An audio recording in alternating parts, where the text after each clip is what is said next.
Hebron east West Bank फलस्तीन में अबू ज़र अपने दिन की शुरुआत बाप दादा से विरासत में मिले इस अंगूर के बाग में काम करने से शुरू करते थे, पर इस अंगूर के बाग पर इसराइली बिल्डोजर ने अपना खूनी पंजा चलाया। खुदा इस बिल्डोजर के कल्चर को खत्म करे। इस बाग में सिर्फ बेलों की टूटी हुई टहनियां और शाखें ही नहीं, बल्कि इनके साथ बागबान के ख्वाब, उनका हाल, मुस्तकबिल, सब कुछ बिखर गया।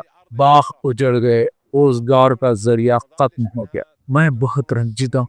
ये बाग मैं और मेरे भाई की कमाई का जरिया। 20 एकड़ की जमीन से सिर्फ 1.5 एकड़ बाकी रह गई। फिर भी मैं जो बचा उस पे शुक्र अदा करता हूँ, क्योंकि यहाँ कुछ नहीं बचा। ये सिर्फ एक कब्रिस्तान बन गया है और सारे मगरिबी किनारे में तकरीबन 50% से ज्यादा हजारों एकड़ पे फैले दरख्तों पर बिल्डोजर चला दिया गया। दरअसल किसानों की ये जमीन जो ईस्ट और साउथ तक फैली हुई है, उसको तौसी देने, आबादी को फैलाने के नाम पर मास्टर प्लान किया जा रहा है। इस जमीन को इंफ्रास्ट्रक्चर के नाम पर बंजर बना दिया जा रहा है। ग्रीनलैंड के शहर में दाखिल किए जाने के प्लान या इंफ्रास्ट्रक्चर को या बस्तियों को आबाद करना, ये इंटरनेशनल लॉ के खिलाफ।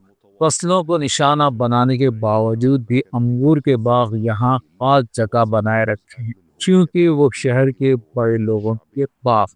अब ये बाग सिर्फ फलस्तीनियों के लिए काम करने की एक जगह है, जिससे वो खुद का और अपने खानदान का पेट पाल सकते हैं। उनके बाग तो अब रहे नहीं। हेब्रोन में अंगूर के बाग सिर्फ एक फसल नहीं, बल्कि किसान और जमीन के रिश्ते की कहानी, जिस पे बिल्डोजर चला दिया गया। अब भी फलस्तीनी उन बागों को दोबारा जिंदगी देने की कोशिश कर रहे हैं।